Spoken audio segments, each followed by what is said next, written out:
Olá, sejam todos muito bem-vindos ao podcast Papo On.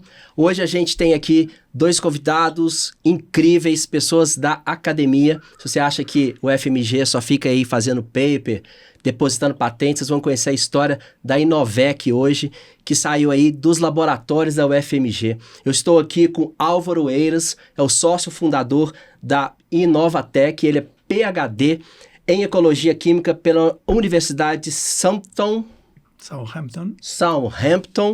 na Inglaterra, com mais de 30 anos de experiência em inovação, desenvolvimento tecnológico, publicou mais de 100 artigos, tem aí 11 capítulos de livro, tem uma formação vasta e está com um projeto extremamente interessante. A gente está caminhando junto com esse projeto, estou muito feliz porque é uma inovação, vocês vão ficar sabendo o que a Inovec está fazendo, uma inovação realmente disruptiva saindo da universidade. E também, ao lado dele aqui, a Mariana Santos, sócia-diretora executiva também da Inovec, doutora em inovação tecnológica e biofarmacêutica pela UFMG, graduação em ciências econômicas, especialização em contabilidade governamental, que está à frente aí desse projeto ao lado do Eiras aqui, que são duas pessoas incríveis. Muito obrigado pela presença de vocês, está aqui no Papo On. E eu queria começar esse papo nosso, professor e Mariana, falando assim, como é que surgiu essa ideia da Inovec? Ela nasce dentro da UFMG e como é que foi esse percurso? Porque quando a gente vê o sucesso de uma empresa, né, eles são uma startup, mas já são uma startup de sucesso, já estão aí já com prova de conceito, já começaram a validar o projeto e com certeza isso vai escalar muito rápido. Mas quando a gente olha assim, geralmente fala, isso aqui foi sorte que eles tiveram, né? Geralmente, né? Foi sorte ou foi muito trabalho, professor? Boa tarde. Bom, sorte a gente tem, mas tem muito trabalho, muito fim de semana, muito feriados aí trabalhando para que isso se tornou um sucesso, né? Na verdade, isso é resultado de uma pesquisa, né, de mais de 6 anos da universidade, o qual a gente recebeu um edital do USAID, que é esse órgão aí que o Trump está extinguindo, né, e os americanos estão muito tristes, e o mundo todo, porque ele é muito importante para desenvolvimento de tecnologias para países pobres, né? Nós ganhamos $1 milhão aí num edital muito concorrido e 25 projetos foram selecionados, inclusive o nosso. E esse projeto ele era para realmente fazer produtos, desenvolver produtos em função da epidemia de Zika que esteve rodando em 2014. Então, foi para desenvolver produtos, não foi para fazer pesquisa. Uhum. Nós desenvolvemos durante 4 anos esse projeto, junto com um Tanzânia, um pesquisador amigo meu. E aí nós fizemos o projeto na Tanzânia e metade aqui no Brasil. E eu fui o coordenador aqui do Brasil e esse projeto ele vingou, ele deu certo, a gente fez prova de conceito e a gente desenvolveu uma nova metodologia disruptiva de proteção de pessoas com picada de mosquito, que a gente vai falar posteriormente. Ah, legal. Mas baseado nessa pesquisa e nos resultados promissores, sentiu a necessidade de botar para a sociedade essa tecnologia.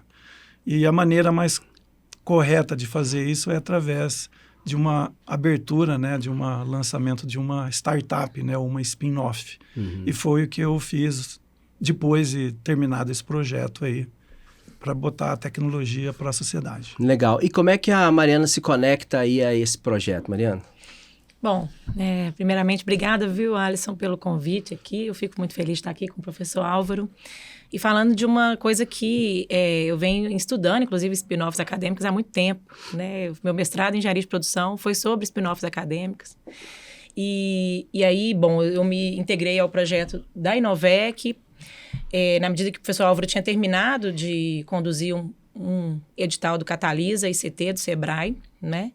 E precisava ir trabalhar o modelo de negócio da Inovec. Então, ele já tinha um time, né, de pesquisadores que estava ali trabalhando nisso.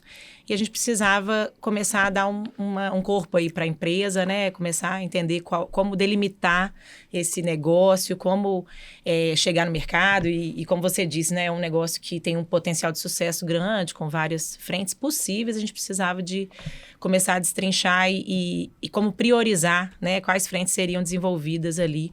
Então, a gente se conhece já há um bom tempo, porque eu acompanhei outras empresas que o professor Álvaro criou também, eu acompanho o trabalho dele como pesquisador na UFMG há um bom tempo. E por isso, né, eu acho que minha experiência aí como na parte de gestão de ambientes de inovação e acompanhando vários processos e projetos de interação universidade-indústria, isso para ele fez sentido trazer o meu perfil aí para ajudar na estruturação da empresa. Legal. Para quem não está acompanhando a gente, não sabe o que é uma spin-off, explicando assim de maneira bem didática, professor, spin-off é uma empresa que sai de dentro da universidade, porque a universidade não pode gerar um CNPJ, seria isso? Na verdade, existem várias definições, né?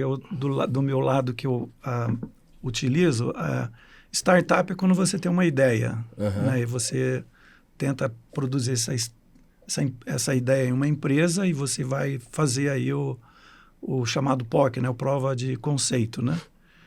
E no caso, spin-off é quando você já tem uma tecnologia, um conhecimento que já está uma prova de conceito praticamente pronto e sai do laboratório. Então, você vai fazer um escalonamento e não em poucas unidades dentro de um laboratório, que você pode criar poucas unidades, não precisa ser de muito maquinário, né? E a partir daí você vai fazer um escalonamento, desenvolver. Porque aí é uma outra ciência. Quando você tem no laboratório, a gente brinca lá com material, a gente mesmo faz os protótipos, mas quando você vai para fora, você tem que produzir milhares disso. E aí vem conhecimento de engenharia de produção, de design de produto, aí é uma outra área que não é do meu conhecimento. Mas assim, a spin-off é isso, é um laboratório que tem uma tecnologia provada já de conceito e vai seguir um escalonamento. Talvez a Mariana tenha um conceito diferente, porque ela é formada nessa área, eu sou mais prático do que teórico, né?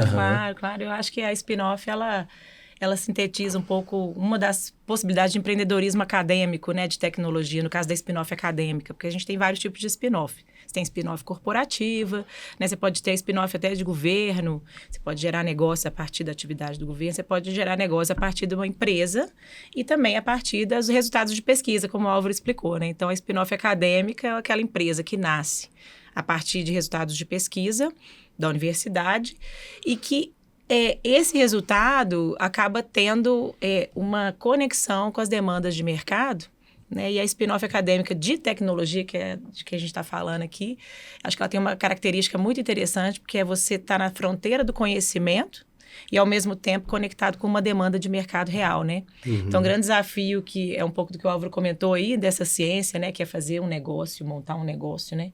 E da ciência que ele faz no laboratório, né? Eu acho que o desafio é casar isso, e a spin-off é essa área de interseção, né? Entre a fronteira do conhecimento com o que está se buscando no mercado. Agora você trouxe uma coisa muito interessante, Mariana, quando você fala de resolver problemas reais, né? Porque eu já participei de muita banca de startup na minha vida e já conversei com muitos empreendedores que estão ali pensando no negócio e tal, mas a primeira pergunta que a gente faz é que isso resolve a vida de quem, né? Isso resolve a vida das pessoas, né? E o que me chamou muita atenção na Inovec foi exatamente isso. Vocês têm uma solução que resolve efetivamente um problema que é global, inclusive, que a grande dificuldade de uma startup talvez é expandir, internacionalizar, mas no caso de vocês é um problema que atinge a população. É claro que tem países que não têm, né, incidência, né, países, mas de maneira geral você já tem um produto que pode escalar, crescer. Queria que vocês explicassem o que é, então, a Inovec, ou melhor, o Repeltex, né, que é o produto dessa startup, e por que é tão inovador, assim, é uma solução que eu fiquei realmente muito intrigado. Eu falei, gente, mas que coisa incrível, até pela quantidade de caminhos que pode ser percorrido, né? Pode ser aplicação, pode vender o líquido, pode produzir outros materiais, né? Então, queria que vocês explicassem um pouco, assim, o que é esse dispositivo que vocês criaram. Eu vou falar primeiro tecnicamente para vocês entenderem o conceito dessa tecnologia chamada Reupeltex. É o seguinte, hoje em dia nós trabalhamos, eu trabalho há 30 anos já com mosquito da dengue e mosquito da malária. Então, são insetos que estão no nosso meio ambiente, né, praticamente, principalmente os pernilongos ou o mosquito da dengue é praticamente a mesma coisa. Só que o mosquito da dengue, ele pica durante o dia, então ele transmite uma doença muito rápido, porque ele pica várias pessoas ao mesmo dia. Porque as pessoas estão acordadas, ficam incomodadas e ele acaba picando mais pessoas. E para um dos métodos de você evitar a transmissão é a vacina. Como não existe vacina, você tem que controlar o vetor, matar o vetor. E nós não estamos tentando matar o vetor, porque tem várias tecnologias existentes para isso. O que nós estamos fazendo é proteger as pessoas contra picadas de mosquito. Se você não recebe picada, você não tem transmissão dessas doenças. Então, é um jeito de você reduzir a transmissão. É a proteção pessoal. Só que a proteção pessoal, existe o famoso repelente, que é o repelente que as pessoas passam no corpo, na pele, no pescoço, no rosto. Isso é chamado de repelente tópico, porque o mosquito só vai perceber a hora que ele pousar na pele do indivíduo que passou esse repelente. Então, a percepção do mosquito, do inseto, é somente nas patas dele, que tem sensores, que ele percebe ali e ele acaba evitando de picar a pessoa. Então, as roupas que têm repelente têm o mesmo princípio. Ele só percebe quando ele pica. O que a gente está trabalhando é um repelente que atua no espaço, no ar, no meio ambiente. Então, as moléculas são dissipadas, são espalhadas no meio ambiente e fica como se fosse uma campânula que protege a pessoa, protege o ambiente dos mosquitos. Eles chegam lá, vê esse ar, não agrada a ele, porque interrompe a comunicação dele de perceber onde está a pessoa, então ele afasta. Eu diria assim, o mosquito está com fome, quer se alimentar de sangue. É a mesma coisa que a gente está com fome, você sente um cheiro de uma picanha bem passada, para aqueles que gostam de uma carne. Só que nessa busca da pessoa, quando ele sente o cheiro, é um cheiro muito desagradável para ele e bloqueia o odor que ele estava procurando, que é o humano. É a mesma coisa que você está com fome, querendo comer uma picanha e vem um cheiro de algo putréfago, né? Alguma coisa que está podre. Então, você perde até o prazer de comer essa picanha. É mais ou menos isso que acontece. Legal. Então, você está protegendo a pessoa e o ambiente. Então, nós fizemos esse trabalho no laboratório durante 4 anos, não dá para nem resumir o tanto que a gente trabalhou aqui, o efeito que esse produto tem no inseto, que a capacidade do inseto ficar... A exposição dele, ele perde, chega até desmaiado, completamente desorientado, né? Que pode mexer na reprodução dele também. Então, assim, nós fizemos muita coisa no laboratório e depois nós fomos para um lugar chamado semicampo, que você consegue controlar o ambiente e você fazer estudos para você não fazer no meio ambiente, porque no meio ambiente às vezes é impossível você resolver essas questões. E aí nós produzimos aí sapatos. Por que sapato? Porque geralmente o mosquito da malária e o da dengue picam nas pernas, na canela da pessoa.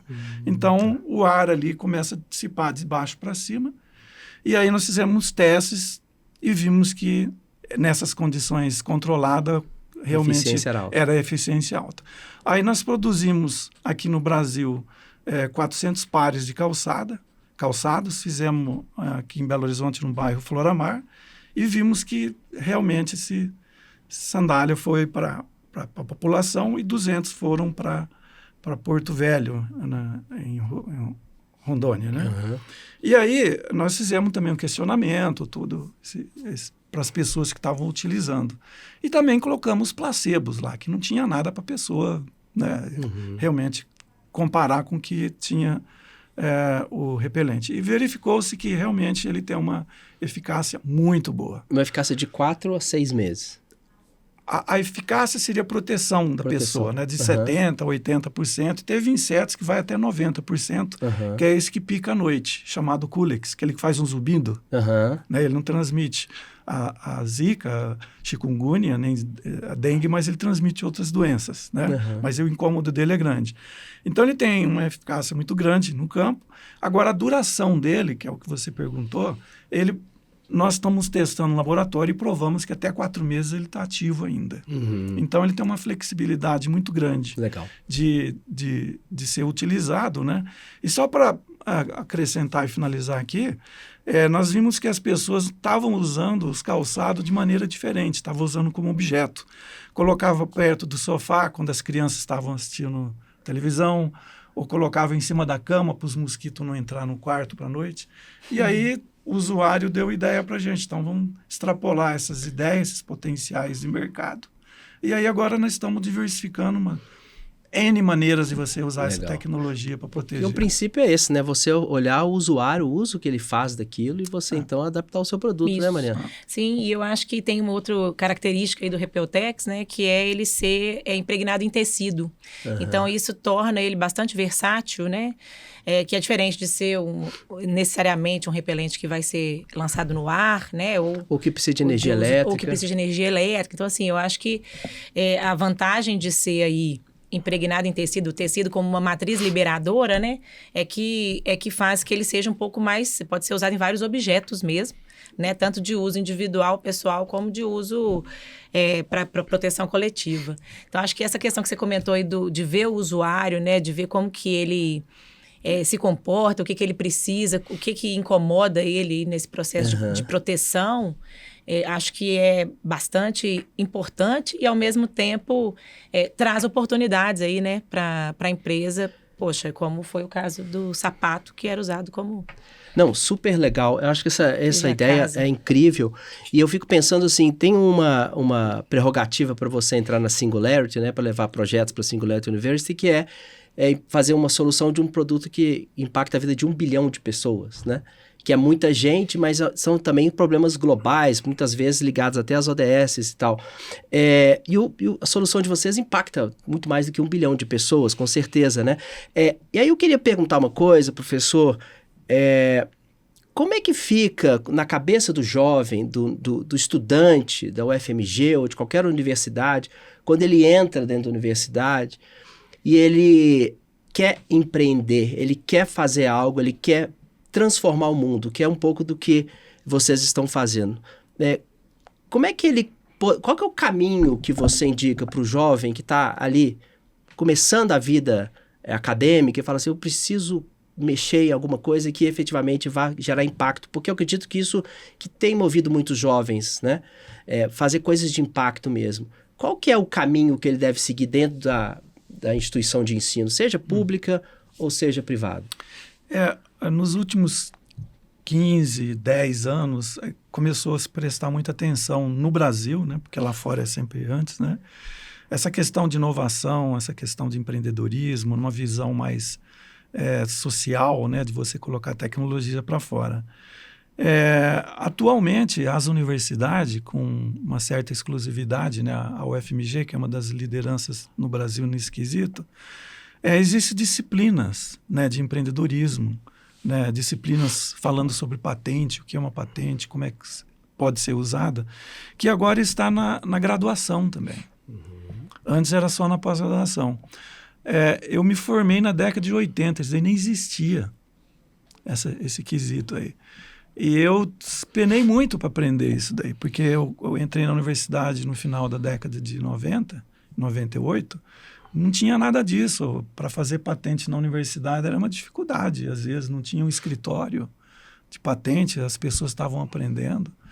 Então, assim, e hoje em dia está completamente mudado. Então, assim, sejam bem-vindos, né? Porque aqueles alunos que têm interesse no empreendedorismo, porque, assim, tem muita coisa boa para se aprender, tem muito incentivo à criação de startup, né? Tem muito recurso que que possa ser para aberturas e treinamento de pesquisadores ou alunos para fazer empreendedorismo, né? Mudou-se completamente. Eu gostaria de estar entrando agora na universidade e conhecer toda essa beleza, maravilha que é, né, já em forma de disciplina e cursos. Acho que muda também, né? Porque, como você falou, né? Acho que tem tanto essa coisa da inovação como um vetor de impacto social positivo, né? Porque até então isso não era a questão, né? A inovação era sobre reduzir custo e aumentar o lucro, né? Então, acho que tem um pouco, né, essa mudança de mentalidade também corporativa, né? Que abre oportunidades também. Acho que tem um amadurecimento, lógico, né? Nessa questão da cultura, de como que a economia gira e tudo, como que se produz, né? De como que é a eficiência produtiva, né? Então, acho que esse contexto mudou bastante e aí, acompanhando isso, muda o contexto da universidade, onde ela tem um arcabouço legal que ajuda, né? Então, a Lei de Inovação é de 2004, a gente já fez 21 anos, mas até que ela seja implementada nas universidades, centro de pesquisa, quer dizer, passa por todo um processo de regulamentação interna nessas instituições, de aprendizado, né? Então, eu acho que o momento atual é muito bacana, porque muitos já se avançou nesse amassa-barro aí de como que você operacionaliza a política de inovação, tanto dentro da universidade ou na centro de pesquisa, quanto como que a empresa interage nesse ambiente, né? A empresa aprendeu a interagir, aprendeu não porque é bonito, aprendeu porque é muito mais barato também você inovar em rede do que inovar sozinho, né? Sem dúvida. Então, eu acho que tem um processo, assim, que é esse de eficiência no processo de desenvolvimento de novos produtos e como que interage com a academia nesse sentido, né, por parte da empresa.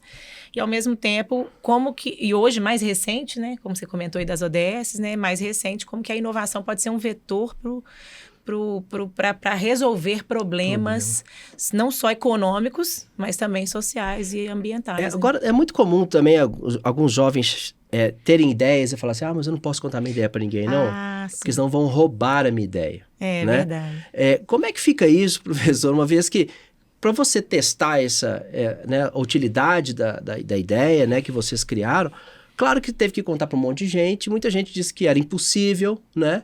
E aí muita gente disse que não dava certo, e aí 99% das pessoas vão desistir, porque, não, isso aí já tem até um livro que fala assim, tudo que você fizer o Google vai fazer melhor, né? Então já tem, não vou pensar nisso, não vou para outro lugar, né? Eu vou arrumar um concurso público, então, porque inovar é muito difícil, né?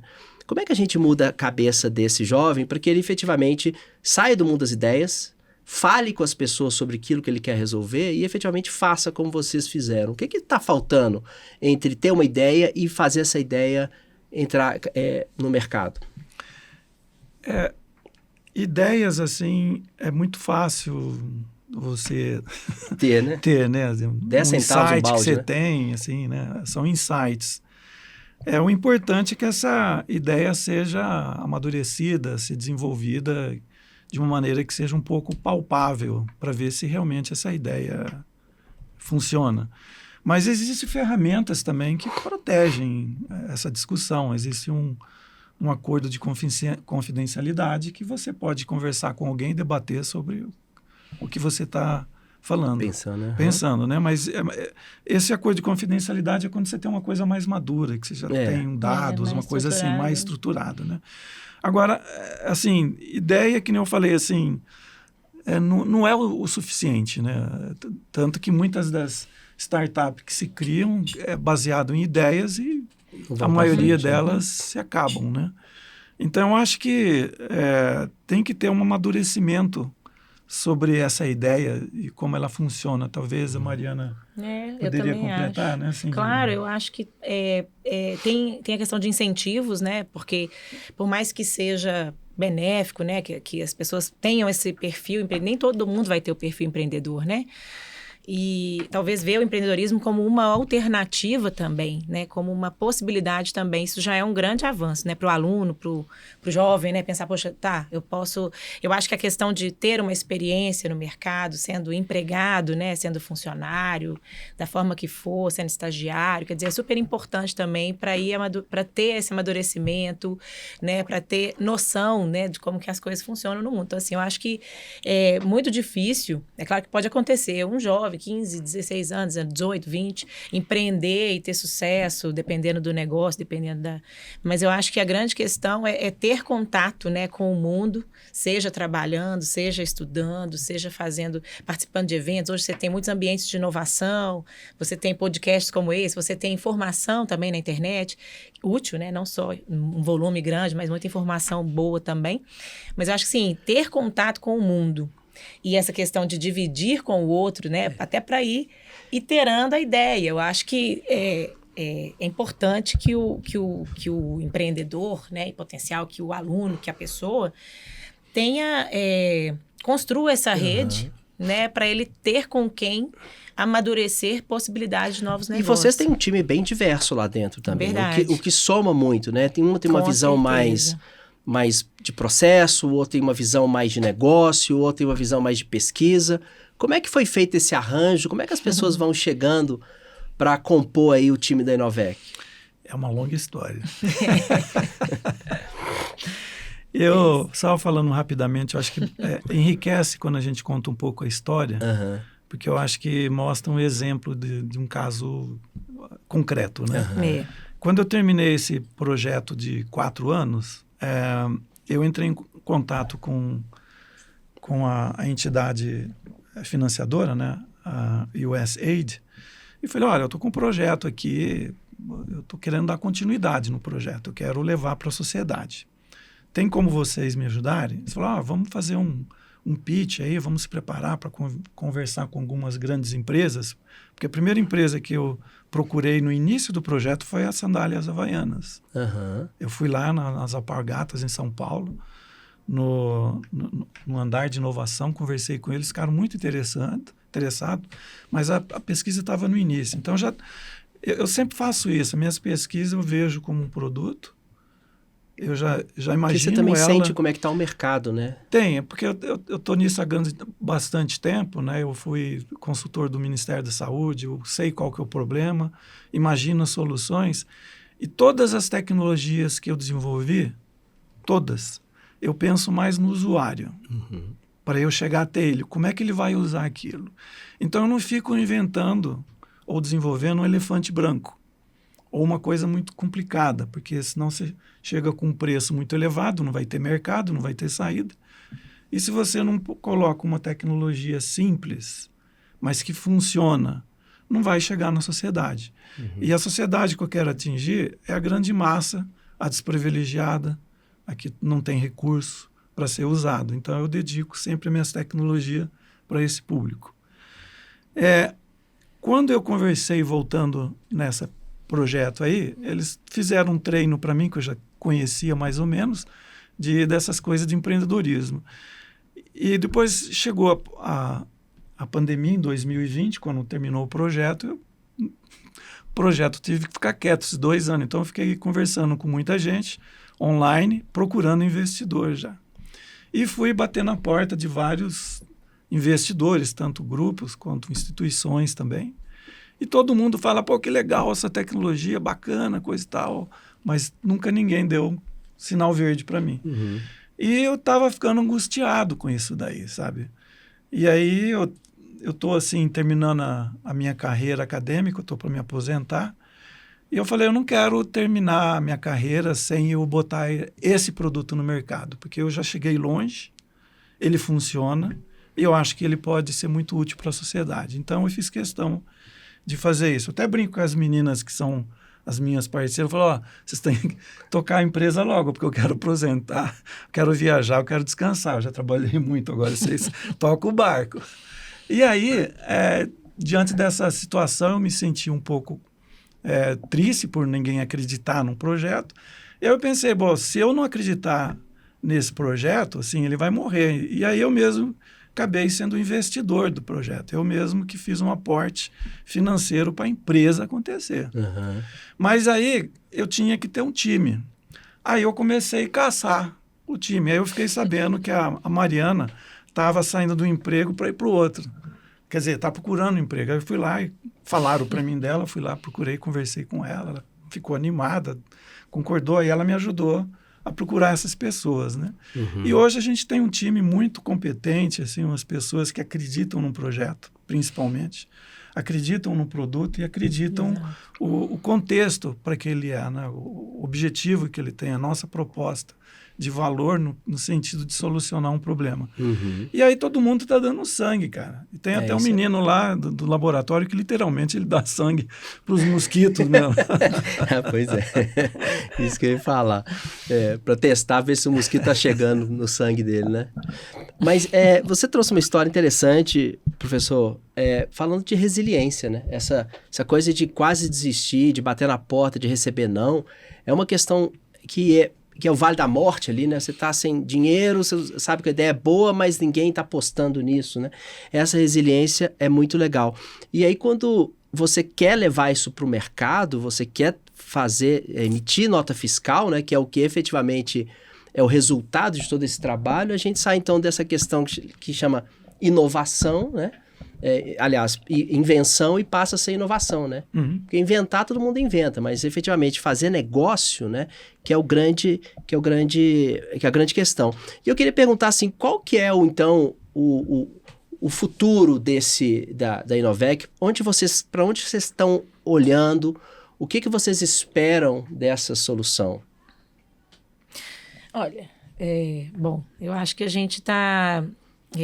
a gente passou agora, depois de um ano de criação da empresa, né, a priorizar os produtos que estão mais próximos de ir para o mercado, né? Então, a gente quer que no curto prazo a gente chegue aí nas prefeituras, colocando faixas têxteis em ambientes de grande circulação de pessoas, né?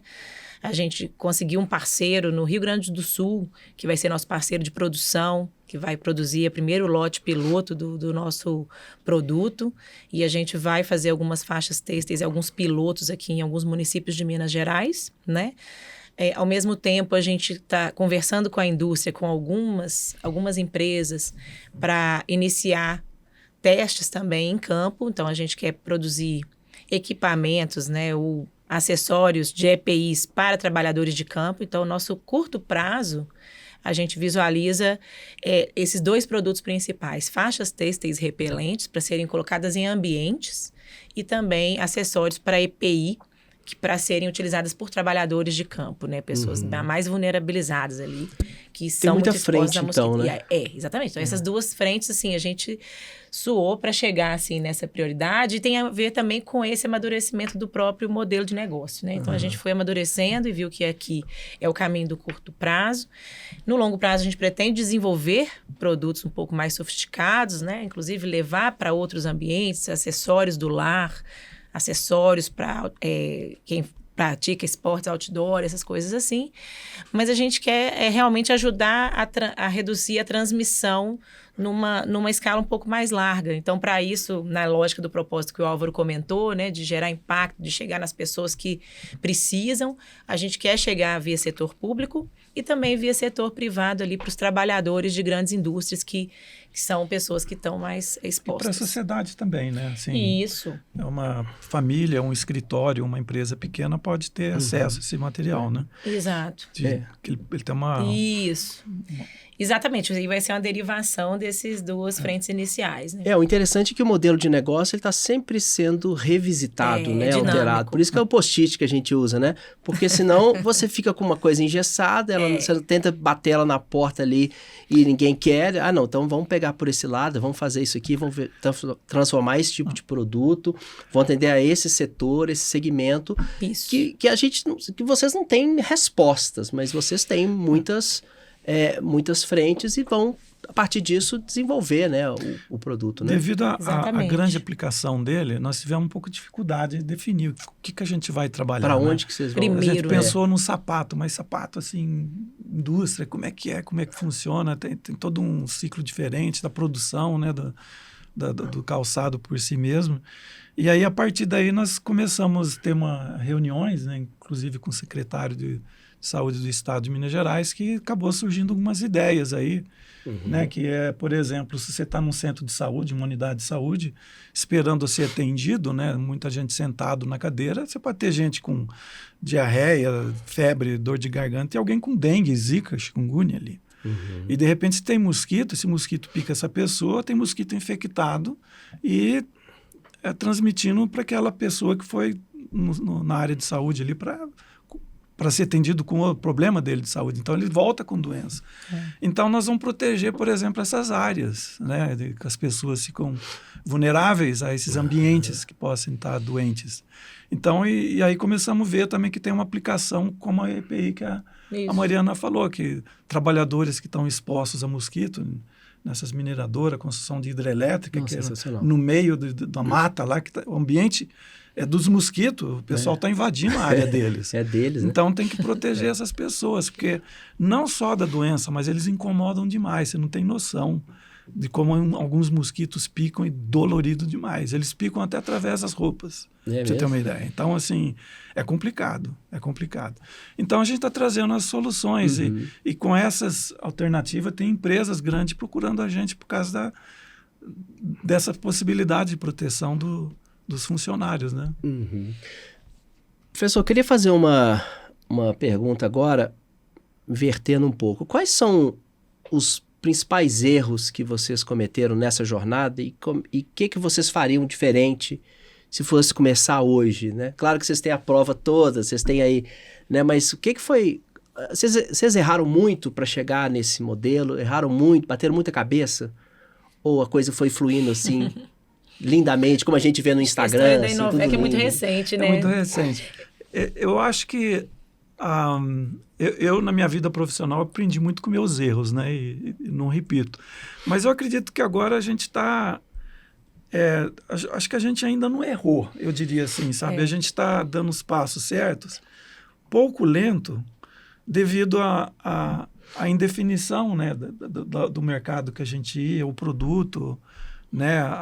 E, às vezes, a demora do recurso que a gente ganhou de alguns editais, de ser liberado os recursos financeiros, isso atrapalha um pouco. Mas eu acho que errar mesmo, eu não sei se a gente já errou. Pois se errar é bom, a gente que, aprendeu. Exatamente, eu acho que, assim, primeiro que eu acho que a gente tem muito pouco tempo, a gente está só começando, então acho que a gente ainda vai errar muito. Mas eu acho que a gente tem tomado um certo cuidado, né, em dar cada passo no seu momento, né? Uma coisa que eu ia comentar que ajuda nesse Vale da Morte são os fomentos, né? Eu acho que é importante chamar a atenção para isso. Assim como o desenvolvimento da tecnologia foi financiado por uma agência americana, mas a gente também tem conseguido, né? No ano passado a gente conseguiu aí submeter alguns projetos para o Catalisa e CT do Sebrae. Fala um pouco mais disso, Mariana. Acho que isso é muito onde importante. Que está o dinheiro? Porque as pessoas falam que tem que inovar, mas aí fala assim, se vire, né? Não tem... Parece que tem muito dinheiro em cima da mesa, né? Tem, agora, não é trivial. Né? Não é trivial porque é sempre uma competição. Por mais que tenha o dinheiro, você tem que ter um bom projeto para apresentar. Eu acho que muito se fala, né, de ter, poxa, tem recurso sobrando, se apresentam bons projetos e tudo, mas tem outras questões, né? No caso nosso, a gente percebe que tem sido muito importante, até essencial, né? Acho que foi o aporte do professor no início, mas também a gente ter a possibilidade de captar recursos no CNPq, né, para trazer o RAI, pesquisadores na empresa. Então, é um recurso que é dedicado para empresas de tecnologia, para elas trazerem pessoas com grande formação, né, com competência técnica que vai ajudar a desenvolver o produto, o negócio da empresa. Então, é uma grande oportunidade o RAI CNPq. A gente foi contemplado, felizmente, esse ano a gente passa a contar com esse recurso. Vou até contar, né, que a gente trouxe um pesquisador muito bacana, né, junto. Então, acho que da área têxtil, né, uma pessoa que compõe o time, na lógica que você comentou até, né, de sempre ter talentos complementares ali para viabilizar o desenvolvimento.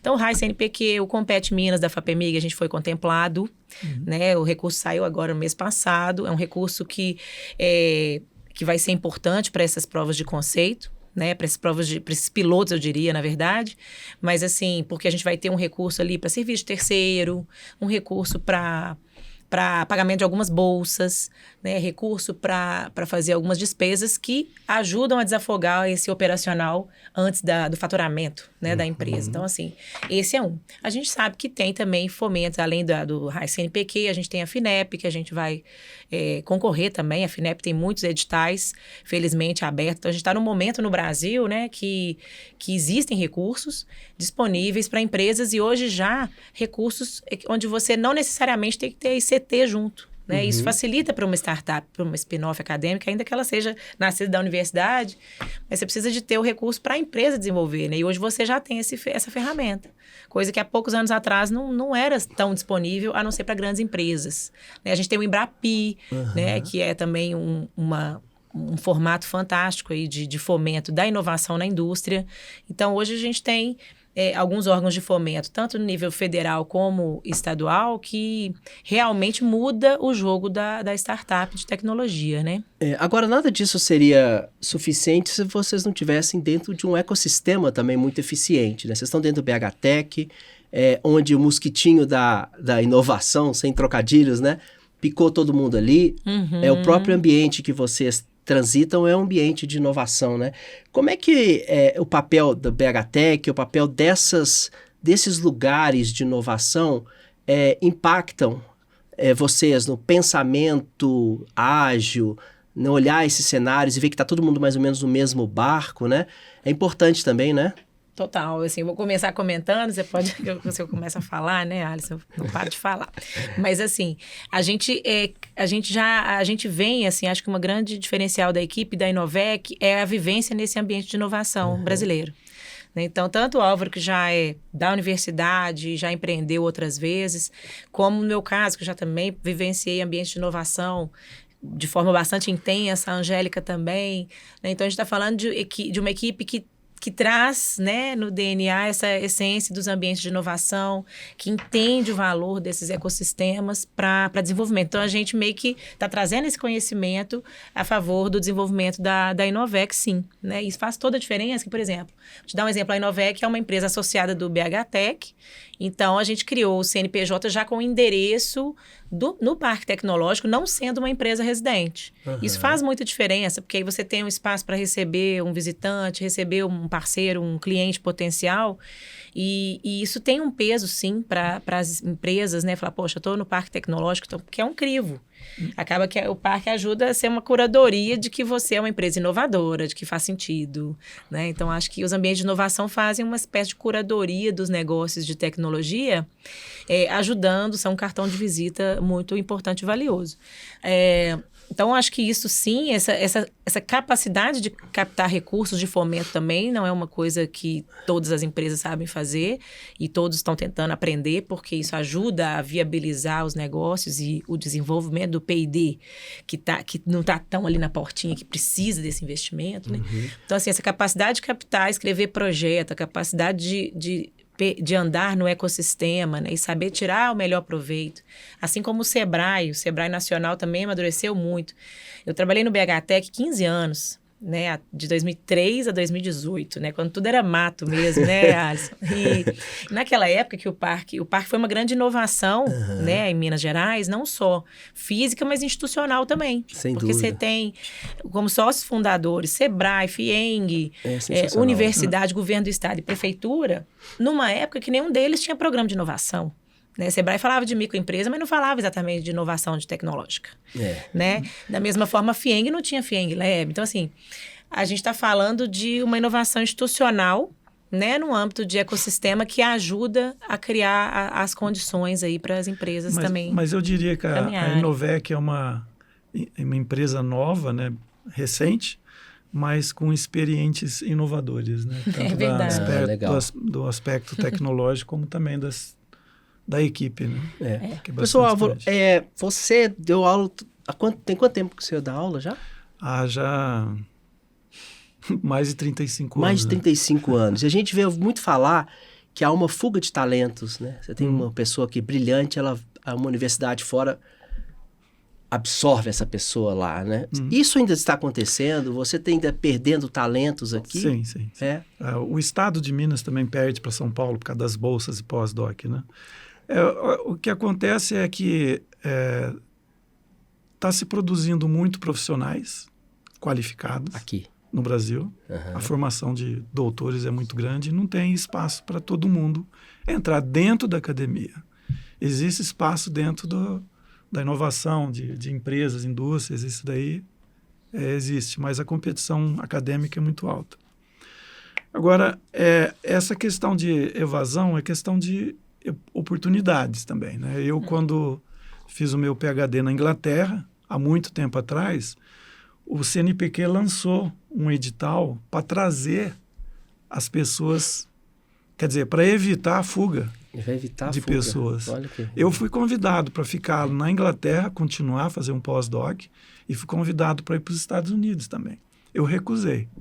Eu falei, eu quero voltar para o Brasil, eu quero fazer algo. Mas não é uma coisa muito comum, né? Geralmente as pessoas ficam, né? A pessoa fica porque às vezes não tem espaço aqui no Brasil e lá você tem uma condição de trabalho melhor às vezes. Né? Como é que você faria a comparação do ecossistema ou da inovação no Brasil frente os outros países que vocês conhecem, assim? A gente está muito atrasado ainda ou a gente tem um polo de inovação aqui razoável?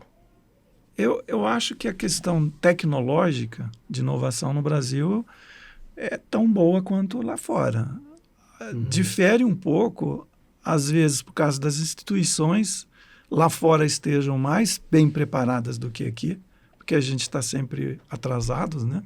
Se você pegar aí essas grandes universidades, Stanford, MIT, na Europa... E o trâmite é mais rápido também, muito né? mais rápido. Assim, a morosidade que a gente tem hoje em dia, né? Por exemplo, a UFMG, que é uma universidade de ponta, o UFMG, USP e Unicamp, né? É uma morosidade grande para você fazer uma transferência de tecnologia, para obter um licenciamento. É meses a ano. E isso daí pode quebrar uma empresa que está precisando disso. Mas eu acho que tem uma outra diferença também grande dos ecossistemas aí mais avançados, eu acho que é o desenvolvimento da indústria local, né? Eu acho que o Brasil é um país de industrialização tardia. Acho não, ele é. Né? Então, a gente tem uma distância muito grande de muitos países desenvolvidos. Então, não é só a questão das instituições, né, que acompanham um pouco esse processo, mas a falta de investimento privado em pesquisa, desenvolvimento e inovação, né, que, felizmente, vem mudando com o incentivo do governo. Isso acontece no mundo inteiro. Mas é onde você tem um país de uma industrialização ainda que ainda tem muito a desenvolver, né, que tem avançado em vários setores, lógico, a gente está na fronteira em alguns setores, mas a gente ainda não está na fronteira em muitos setores. Então, assim, essa difusão dessa inovação é mais lenta nos países, entre aspas, de terceiro mundo ou de industrialização tardia, né, o que torna esse processo ainda mais dolorido aqui. Então, tem essa componente da economia que não é tão favorável. Tanto que muito do que você falou aí do talento que vai embora, muitas vezes é das empresas aqui não estarem absorvendo, mas empresas em outros países estão absorvendo. Né? Então, eu acho que tem esse componente aí da indústria. Também as empresas estão começando a entender que elas precisam fazer inovação também. Então, estão deixando esses talentos, vamos inovar interna aqui, porque... Mas, historicamente, a indústria... Ela não fala a mesma língua que a universidade. Academia, até hoje. Até hoje. Agora que está melhorando muito essa comunicação. Né? Mas, assim, muitos contratos foram perdidos nas universidades por isso. A empresa tem um interesse grande e tem Acho que tem um problema no Brasil que, assim, além dessa questão, que é o público-privado. Né? O público-privado tem uma fricção muito grande. Então... Como a maioria das universidades públicas tem maior destaque na parte de desenvolvimento de ciência, então, às vezes, o público-privado fica ali. Para a empresa, algumas vezes, não estou querendo generalizar nem um lado nem outro, né? Porque eu vivi muito essa interação, eu sempre vivi na interface da academia com a empresa, e a gente sabe que são dois mundos, formas de vida diferentes. Tinha uma disciplina que eu fiz no mestrado que falava de como que é uma tradução de dois mundos diferentes, se você falar de academia e de empresa, por exemplo. São mundos diferentes, mas que eles em algum momento precisam de estar interagindo, precisam se tangenciar. Mas, qual que é o desafio dessa interface? Né? Muitas vezes a empresa tem a ideia, né, de que o que é público da universidade é gratuito ou muito barato, e aí não dá o devido valor. E muitas vezes a universidade tem a ideia de que o que é privado é ruim necessariamente, porque está visando lucro e vai contra o público. Então, aí fica essas duas... Aí fica ali. E aí vai piorando o preconceito de ambos os lados na direção do outro lado, né?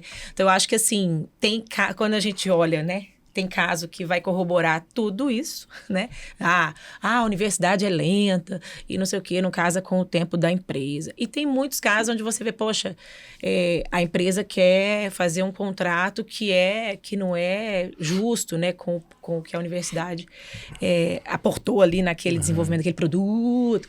Então, assim, acho que tem... Os dois lados têm suas culturas, né, que alimentam um relacionamento que originalmente tenso, de conflitos de interesse. Mas eu acho que qual que é a grande coisa? Quando começa-se a entender que há convergência nisso, que o conflito de interesse não necessariamente é ruim, né, que é possível conviver e encontrar interesses comuns, né, mesmo quando o objetivo da empresa e da universidade pública não são exatamente o mesmo. Eu convivendo agora um pouco mais, né, na UFMG, fazendo doutorado, eu pude perceber, assim, o quanto que é a pesquisa, né, porque talvez, olhando de fora, as coisas são mais imediatistas, né, mas a pesquisa que vocês desenvolveram foram de anos e anos, décadas para chegar nesse produto de hoje, ou seja... Tem um acúmulo, né? É um acúmulo de conhecimento que o mercado às vezes fala, não, esse aqui foi... Ele chegou no laboratório, botou um mosquito lá, ele não picou, né? Parece que é uma coisa muito simples, mas existe um lastro muito grande de desenvolvimento, de pegar um trabalho de um outro que começou lá na década de 70. Né? E vai, um né? acumulado. Isso é interessante, né? Fica muito evidente quando você está lá dentro e vendo as coisas acontecerem, né? Isso. O desenvolvimento da ciência, né? Ela não acontece do dia para a noite, né, professor? Dependendo das tecnologias que a gente está falando, algumas são muito mais rápidas, né? TI, por exemplo, ou algumas coisas de kits de bioquímica para fazer teste de sangue ou coisa assim, talvez não seja um processo muito longo, mas a minha experiência da minha área, assim, eu já desenvolvi várias armadilhas, né? Minha mãe falava que eu fazia arapuca de mosquito, né? E tem uma que é a primeira que eu fiz, que foi a primeira no mundo, foi assim, durou 5 anos para ele virar um produto. Desde a ideia até no mercado. Aí depois de eu entender todo esse processo, o que é, até onde o professor pesquisador faz, aí ele sai dessa área de conforto, ele vai conhecer outra área que é desconhecida, ir numa empresa, saber os métodos de produção de plástico, como é que você faz aquele molde, coisa e tal, assim. É outro mundo, é outra ciência, além do que eu atuei, por exemplo. Né? Então, eu saí da minha zona de conforto e fui correr atrás. Que tem uma diferença dos pesquisadores aí. A maioria deles chegam na ideia, publica e já começa outro projeto. Aí eu vou até o fim. Então, eu tenho um projeto que demorou 5 anos, 7 anos, 10. Mas, assim, eu conheço 2 professores empreendedores, o senhor e o Nívio Ziviani, né? Que é professor emérito lá da DCC. Existem muitos professores empreendedores? Muito lá. Não, assim, de 1.000 professores, quantos são professores empreendedores na UFMG? Eu acho que é pouco. Eu acho que é uns 10. Uns 10? 10%? Não. 1%? 10 para 1.000. 10 para 1.000, né? Eu acho que Ou seja, muito também menos. aquilo que a gente falou no início, né? De ter disciplinas de empreendedorismo para os alunos, talvez seja interessante para os próprios professores. Né? Mas já houve tentativas lá. Já houve tentativas. Eu sempre, quando sou convidado para um congresso, tenho amigos de vários congressos científicos pelos quais a gente participa, né? E assim, o pessoal gosta na área de conforto deles, cara. Eles fazem lá um projeto, ganham recurso, Mas não é culpa da CAPES também, não? Que quer o tempo inteiro que você tem não sei quantos mil artigos e tal? Eu acho que tem. Alguma parcela disso aí? Tem um pouco. A gente é muito cobrado dentro de uma instituição, né? Assim, não cria nada aula. não. Faça seu paper que a gente precisa subir a nota. Eu acho que, assim... eu tenho essa experiência, acho que eu posso falar. Além de ser um inovador, de produzir patente, de colocar produto no mercado, abrir empresa, eu tenho meu lado acadêmico, eu tenho que dar aula, eu tenho que orientar, eu tenho que publicar, eu tenho que fazer relatório das aulas, tenho que cumprir minha carga horária. Mas isso é uma vontade sua, né? É minha, mas isso deveria ser reconhecido dentro de uma instituição. Se você é um empreendedor...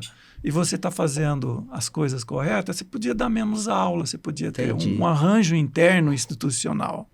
E não existe isso. Não existe. Então, assim... Isso você faz a mais. Eu faço a mais, é um plus, e você não ganha para isso. O seu salário não aumenta. Você só aumenta o serviço. Essa política de incentivos, né, poderia ser um pouco mais poderia ser mais para promover um pouco mais legal. esse perfil Legal. também, né? Nesse sentido, acho que você tem razão. Bacana. Gente, o papo tá ótimo aqui, mas a gente tá chegando no final do nosso Papo On.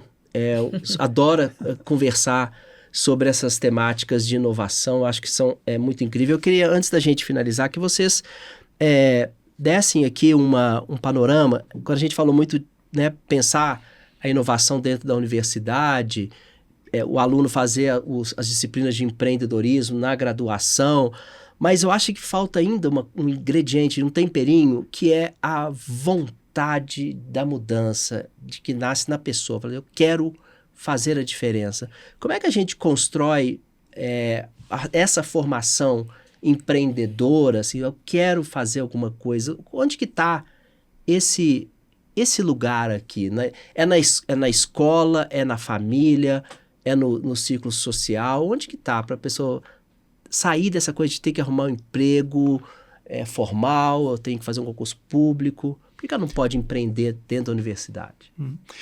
Eu acho também que quando a gente fala de empreendedorismo e do empreendedor, eu acho que isso daí é uma questão de talento também, sabe? Tem talento. Às também, vezes você não consegue formar um empreendedor se ele não tem esse... É uma seleção natural, assim. Eu acho que tem um pouco disso daí, porque eu já orientei muitos alunos e eu não tive essa felicidade de encontrar aquele empreendedor que você vê assim, pô, esse cara é bom, sabe? Aquela coisa. Eu já vi alunos que tiveram boas ideias, que você perguntou anteriormente, e eu falei, olha, então segue, faz sua ideia. E gerou patentes. Oh. E a patente é do aluno. Eu orientei ele para comprovar aquilo e a patente está feita. Quer dizer, é um jeito de você ter uma boa ideia, ter um orientador que faça isso se tornar uma patente de conhecimento. Agora, às vezes, o curso, esse treinamento, às vezes você não consegue produzir. Eu acho que tem que ter um pouco o dom de ser empreendedor. O dom. Agora, existem inúmeros programas de incentivo ao empreendedorismo, recursos, sabe, disciplinas, cursos, assim. Eu acho que a Mariana pode até falar por mim, porque assim, hoje o mundo está empreendedor praticamente, sabe? Eu acho que tem uma coisa aí que é essa coisa de acreditar que você pode também, né? Esse empoderamento mesmo, no sentido melhor da palavra, assim. Então, passa até por autoestima, né? Eu acho que passa por questões até de criação, mentalidade mesmo, né? E de sentir que você é capaz de fazer isso. Acho que tem um pouco o lado de, olha, você não estará sozinho nessa trajetória, mas tem um lado que você estará sozinho sim, porque você vai ter que ir contra, né, a sua família, vai falar que isso não vai dar certo, sua namorada, né? Abrir mão de muita coisa. Vai abrir mão de coisas, você vai ter que trabalhar, de repente, mais do que a média dos seus colegas. Então, assim, tem um custo, né? Empreender tem um custo, né? É um processo, é um conjunto, né? Tem questões de mentalidade.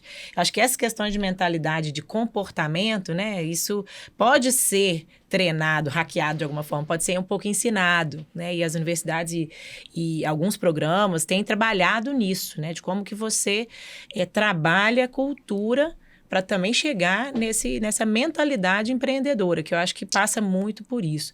Agora, é claro que você vai encontrar obstáculos e esse despertar da vontade é muito individual, né? Uhum. Então, isso é muito individual. É um pouco assim, acho que o grande caminho seria você ir atrás das suas tribos, né? Encontrar os pares, encontrar pessoas que estejam falando essa língua, para que você encontre eco e maneiras de prosperar nesses empreendimentos. Agora, tem uma coisa que eu gostaria de ressaltar aqui, que eu acho que é importante nessa conversa, que hoje em dia existem muitos programas de incentivo ao pesquisador se tornar um empreendedor. Uhum.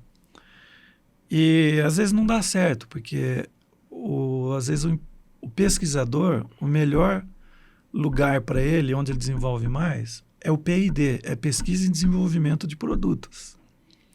E quando ele entra para o lado de ser um gestor, administrador, de levar uma empresa, às vezes não funciona. Ele não tem essa... Ele não tem. Eu não tenho isso. Eu sou péssimo administrador nesse sentido de gestão de empresa. Eu sou um gestor de pesquisa. coordenador de N projetos que eu já fiz na minha vida, de N recursos que eu já recebi. Mas o que eu faço é desenvolvimento de pesquisa, tecnologia e inovação. Agora, para abrir uma empresa, eu preciso de pessoas que conduzem isso daí. Essa aí, eu acho que é uma ponte que tira do vale a pesquisa. Você trazer alguém para fazer essa metade da é uma questão até de funcionar. humildade, né? De perceber que você tem ali. Eu não tenho essa capacidade de fazer isso, né? Isso aqui tem que deixar para alguém. Eu tenho a capacidade de fazer a pesquisa e, gente, dá sequência nisso para mim, porque até aqui eu vou e vou bem, né? Eu acho que é uma visão, né? Até de se conhecer, né? Isso tem a ver com que o perfil do empreendedor é aquele que consegue trazer habilidades para complementares à sua para construir essa visão de futuro que ele tem, né? Então, acho que isso é fantástico. Professor Álvaro Eiras, Mariana Santos, muitíssimo obrigado pela presença de vocês. O papo foi ótimo. A gente vai continuar esse papo depois aí nas redes sociais também. Você que está assistindo aqui, compartilha para esse conteúdo chegar ao maior número de pessoas, para futuros empreendedores, futuros professores, que a gente faça a Inovec voar alto, cada vez mais alto, porque eu tenho certeza que esse é um grande projeto que nasce na faculdade, no FMG. Muito orgulho pra gente, muito orgulho para todo mundo. Muitíssimo obrigado e até a próxima, gente. Obrigada. Obrigado. Até a próxima. Valeu.